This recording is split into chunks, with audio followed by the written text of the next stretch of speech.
Hello friends, তো এসে পড়লাম মন্দিরের পার্ট 3টা নিয়ে। তো পার্ট 3তে সব কিছু দেখিয়ে দিব, আর এটাই হবে লাস্ট পার্ট ভিডিওর।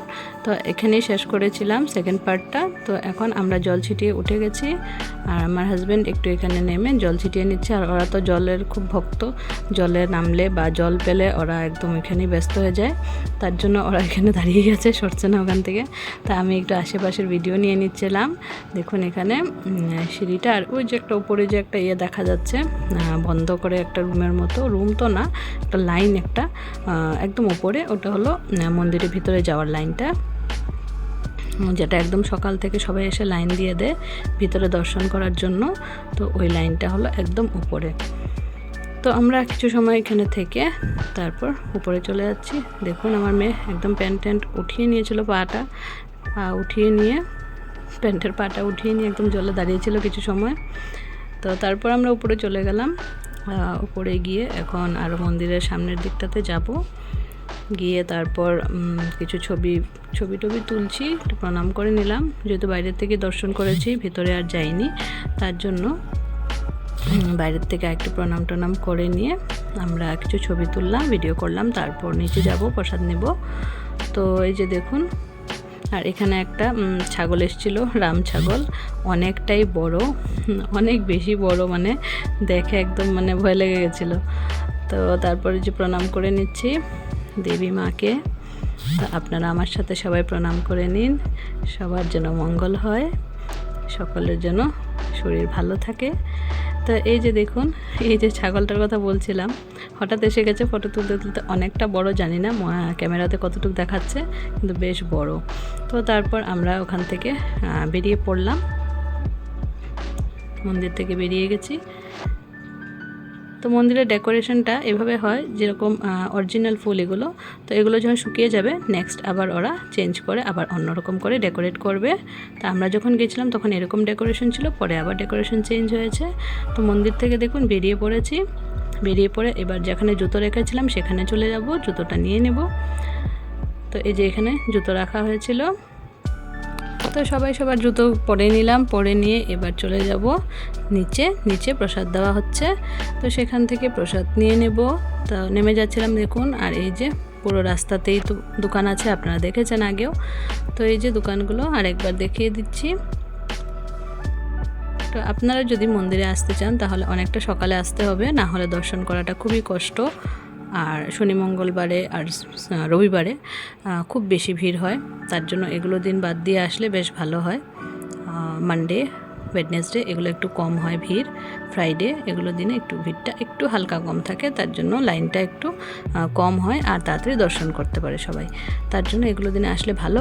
আর শনি মঙ্গলবার রবিবার এগুলোতে খুব বেশি ভিড় হয়। তো দেখুন এই যে এখন দেখলাম এসে যে প্রসাদের জন্য সবাই লাইন করে দাঁড়িয়েছে, অন্য সময় লাইন হয় না, যেহেতু নবরাত্রির সময়, তার জন্য অনেকটা ভিড় মানুষের, তার জন্য লাইন হয়েছে প্রসাদ নেওয়ার জন্য। তো আমরাও কিছু সময় দাঁড়িয়েছি, বেশিক্ষণ দাঁড়াতে হয়নি, 15 মিনিটের মতো দাঁড়িয়েছি। তারপরে এই যে দেখুন একটা কুপন দিয়েছে, সেই কুপনটা নিয়ে ভেতরে চলে গেছি। তো এটা ফ্রি অফ কস্ট, ওনারা ফ্রিতে সবাইকে সেবা করান, অন্ন সেবা। তো এভাবে দেখুন কুপনটা নিয়েছিলাম, নেওয়ার পর তারপর ভিতরে চলে যাচ্ছি, ভিতরে গিয়ে প্রসাদটা নেব। তো এখানে লেডিসদের আলাদা লাইন আর জেন্টসদের আলাদা লাইন, মানে খাওয়ার জন্য। তো ছেলেরা এক পাশে দাঁড়িয়ে খায়, মেয়ে লোকরা আরেক পাশে দাঁড়িয়ে খায়। তো এই যে কুপনটা ওদেরকে দিয়ে দিলাম, কুপনটা দেওয়ার পর তারপর থাল নিয়ে নিলাম ওখান থেকে, নিয়ে প্রসাদটা নিয়ে নেব। তো ছিল খিচুড়ি, পাঁপড় ভাজা, আর পায়েস দিয়েছিল, সুজি দিয়েছিল, আর খিচুড়ির সাথে একটা সবজি দিয়েছিল, ওটা হলো চানা, আলু আর সয়াবিন দিয়ে বানিয়েছিল। এই যে চানা, আলু, সয়াবিনের সবজিটা, আর পায়েস দিয়েছিল, আর সাথে ছিল সুজি, খুব টেস্টি ছিল। তা আমরা নিয়ে বসে পড়লাম। মেলুকের জন্য ভিতরে বসার সিস্টেমও আছে, আর বাইরে দাঁড়িয়ে খাওয়ারও সুবিধা আছে। আর ছেলেদেরটা একটু আলাদা করে দাঁড়িয়ে খাওয়ার সুবিধা আছে, ছেলেদের বসার সুবিধা দেয়নি ওনারা, মেলুকের দিয়েছে ভিতরে বসে খাওয়ার সুবিধাটা। এই যে দেখুন এখানে সব মেলুকরা বসছে, আর ছেলে মানুষ এক সাইডে বাইরে বসছে। তো আমরা প্রসাদ নিয়ে বেরিয়ে পড়লাম। আর এখানে একটা আচারের দোকান আছে, ওনার আচারগুলো খুব টেস্টি হয়। তো আমরা যখনই যাই আচার নিয়ে আসি ওখান থেকে। তো কয়েক প্যাকেট আচার নিয়ে নিলাম, নিয়ে এই যে বেরিয়ে আসলাম। আমার মেয়ে এখান থেকে কিছু দেখছিল নিবে বলে, পরে আর পছন্দ হলো না, তার জন্য আর নেওয়া হয়নি। তো বেরিয়ে পড়লাম ওখান থেকে, বেরিয়ে এবার নিচে চলে যাব। তো কিছু বাইরে বসা মানুষকে কিছু দান ঠান করার ইচ্ছে ছিল, তো দিল কিছু, মানে আমার মেয়ে দিল। আর দেওয়ার পর তারপর আমরা একটু এগিয়ে আসলাম, এসে দেখলাম কুলফি, তো ভাবলাম একটু কুলফি খাই যেহেতু গরম। তো এই যে কুলফিওয়ালার থেকে কুলফি নিলাম, কুলফি খেয়ে তারপর বাড়ির জন্য বেরিয়ে যাব। তো বাইকটা তো একটু দূরে পার্কিং করা আছে, তো বাইক পার্কিংয়ের সামনে কুলফিওয়ালাটা ছিল, তো সেখান থেকে কুলফি নিয়ে নিলাম। তো এই যে কুলফিটাকে এখন কেটে নিচ্ছে, কেটে দিয়ে দিবে। তো কুলফিটা সবসময় পাওয়া যায় না, তার জন্য ভাবলাম যে কুলফি আইসক্রিমটাই খাই, অন্য সময় অন্য আইসক্রিম খাওয়া হয়, তো এই আর কি। তারপর কুলফি টুলফি খেয়ে আমরা বেরিয়ে পড়লাম। ও বাইকটা নেবে এখন, পার্কিং থেকে বের করবে, আর আমরা চলে যাব বাড়িতে। তো বন্ধুরা, কেমন লাগলো জানাবেন ভিডিওটা। যদি ভালো লেগে থাকে প্লিজ লাইক কমেন্ট শেয়ার করবেন, আর আপনারা যারা আসেননি তারা আসবেন, খুবই ভালো লাগবে। দেখুন রাস্তাঘাট কত সুন্দর, আর পাহাড়ের দৃশ্যটা খুবই ভালো লাগে। যেহেতু সময় কম নিয়ে আসা হয়েছে তার জন্য রাস্তাতে আর নামতে পারিনি, তবে এখানে নেমে ফটোশ্যুট করলে খুব দারুণ হয়, ভিডিওস ফটোস খুবই সুন্দর হয়। তো আপনারা এখান থেকে দেখেও কিছুটা আন্দাজা লাগাতে পারবেন, আর নেমে যদি ফটো করা হয় তাহলে তো আরও ভালো হয়। তো নামার সুবিধা ছিল না সেদিন, সময় হাতে কম ছিল, তাও অনেকটা সময় চলে গেছিলো।